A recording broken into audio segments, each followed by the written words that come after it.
Hello and welcome to a new video. 32 primary মামলার শুনানি আজকে মহামান্য ডিভিশন বেঞ্চে ছিল। Honourable justice Tapabrata Chakraborty, honourable justice Ritabrata Kumar মিত্রের মহামান্য ডিভিশন বেঞ্চে। তো আজকে শুনানিতে যেসব ব্যাপারগুলো নিয়ে আলোচনা হয়েছে তার সারাংশ বা সংক্ষিপ্তভাবে আমরা এই ভিডিওর মাধ্যমে জানতে পারবেন, এবং পরবর্তী দিনেও আমরা বলবো কবে শুনানি হতে চলেছে, নেক্সট হিয়ারিং ডেট অ্যাকচুয়ালি আর কি। তো আজকে অনেকগুলো ব্যাপারে শুনানি হয়েছে, অনেকগুলো ব্যাপারে আর্গুমেন্ট হয়েছে অ্যাকচুয়ালি। তো এবার আমরা তাহলে শুরু করতে চলেছি। তার আগে বলে রাখি, অবশ্যই চ্যানেলটিকে সাবস্ক্রাইব করে রাখুন, তাহলে উল্লেখযোগ্য আপডেটগুলো মিস করবেন না। যারা সোশ্যাল মিডিয়া থেকে দেখছেন বা ফেসবুক থেকে দেখছেন, পেজটিকে ফলো করে রাখুন। শুরু করা যাক। তো আজকে দুপুর 2টোর সময় অ্যাসাইন ম্যাটার হিসাবে এই মামলাটি শুনানির জন্য ছিল, এবং এর আগে অনেক দিন শুনানি হয়েছে, অনেকবার শুনানি হয়েছে, এবং আজকেও কিন্তু শুনানি চলেছে, এবং পরের দিনেও শুনানি হবে। পরবর্তী যে দিন শুনানি সেটা হচ্ছে 30 তারিখ, এবং সেটা 30 তারিখে পরের দিন বা 31 তারিখও কিন্তু হতে পারে। তো আপনারা ধরতে পারেন পরবর্তী শুনানির দিন 30 তারিখ।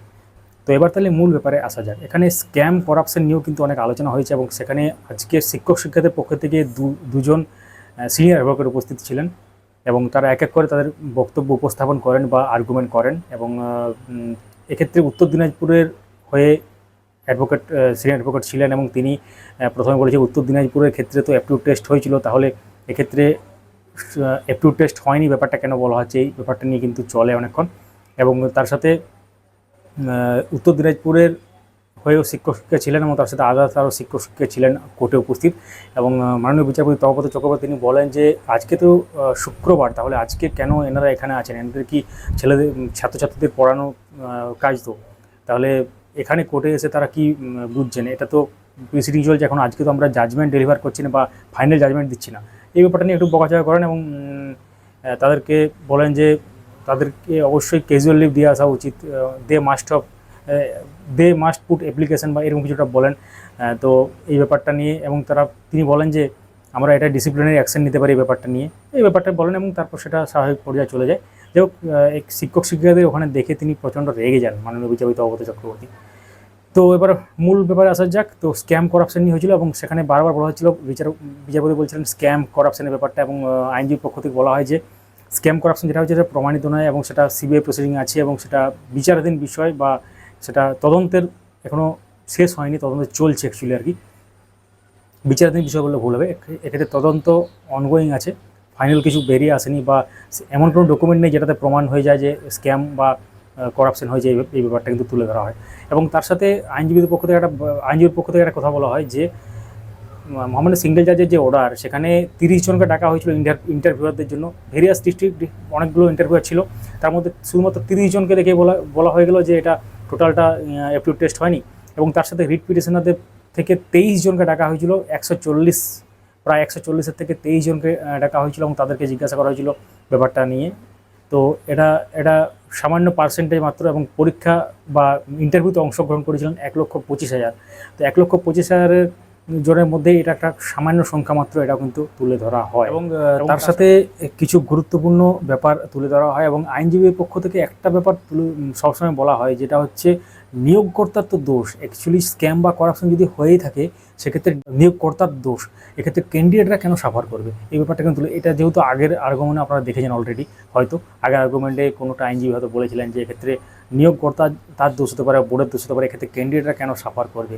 এবং তার সাথে একটা ব্যাপার মাননীয় বিচারপতি তুলে ধরেন এখানে, যে তিনি একটা ব্যাপার বলেন যে আপনাদের আর্গুমেন্ট এরকম হওয়া উচিত যে আমি তো টাকা দিয়ে চাকরি পাইনি, আমার বন্ধু বান্ধব বা কেউ পেতে পারে, মানে বা ইলিগালভাবে পেতে পারে। এটা কিছু বোঝাতে চান যে প্রথমে আর্গুমেন্টটা কী সেটা নিয়ে বলেন, যে আপনাদের আর্গুমেন্টটা কী নিয়ে সেটা বলেন। এবং স্ক্যাম করাপশন নিয়ে যখন ব্যাপারটা চলছিল, এবং তারপর যে অ্যাপটিউড টেস্টের ব্যাপারটা দিকে এলো, এবং উত্তর দিনাজপুর যে ব্যাপারটা, এবং প্যানেল নিয়ে একটা গুরুত্বপূর্ণ ব্যাপার চলে আসে। এক্ষেত্রে প্যানেল প্রকাশিত হয়নি, মাননীয় বিচারপতি বলেন। তখন এক্ষেত্রে আইনজীবীর পক্ষ থেকে বলা হয় যে প্যানেল প্রত্যেকটি ডিপিএসসিতে পাঠানো হয়েছিল, এবং বোর্ডের যিনি আইনজীবী তিনিও বলেন যে প্রত্যেকটি ডিপিএসসিতে প্যানেল বা নিয়োগের আগে সেটা পাঠানো হয়েছিল। ডিপিএসসি ওয়াইজ যেহেতু ব্যাপারটা হয়েছিল বা নিয়োগ হয়েছিল, সেটা ডিপিএসসি ওয়াইজ প্যানেল কিন্তু অ্যাকচুয়ালি পাঠানো হয়েছিল, সেখানে পেস্ট করা হয়েছিল ডিপিএসসিতে বা টাঙানো হয়েছিল, যাই হোক আর কি, সেই ব্যাপারটা বলা হয়। এবং প্যানেল যে পাবলিশ করতে হবে পাবলিক ডোমেনে, বা সবাই যাতে দেখতে পায় সেরকমভাবে প্যানেল প্রকাশ করতে হবে, সেটা কিন্তু কোনো রুল বা প্রভিশন এটা নেই রিক্রুটমেন্ট রুলে। এবং রিক্রুটমেন্ট রুল নিয়ে কিন্তু বা সেটা রেলিভেন্স দেখিয়ে কিন্তু তিনি বলেন, এবং মহামান্য সুপ্রিম কোর্টে কিছু জাজমেন্টকে রেলিভেন্স হিসেবে দেখানো হয়। এখন এইসব ব্যাপার নিয়ে কিন্তু আর্গুমেন্ট চলতে থাকে, এবং পরের দিনও হয়তো শিক্ষক শিক্ষিত আইনজীবী বলবেন প্রথমে, তারপর সময় থাকলে পিটিশনের পক্ষে আইনজীবী হয়তো বলবেন, বা রিট পিটিশনার যারা মামলাকারী আইনজীবীরা বলবেন। আজকে সিনিয়র অ্যাডভোকেট বিকাশ রঞ্জন ভট্টাচার্য তিনি কিন্তু উপস্থিত ছিলেন, আপনারা যারা লাইভ স্ট্রিমিং দেখেছেন তারা জানেন। এবং হয়তো সময়ের অভাবে আজকে 3:30টার দিকে শেষ হয়ে গেলো, কিন্তু সিনিয়র অ্যাডভোকেট বিকাশ রঞ্জন ভট্টাচার্য হয়তো আশায় ছিলেন যে আজকে বলার হয়তো সুযোগ পেতে পারেন সময় থাকলে। আমরা ভেবেছিলাম হয়তো রিট পিটিশনারদের পক্ষ থেকে কোনো আইনজীবী হয়তো আজকে বলার সুযোগ পাবেন সময় থাকলে।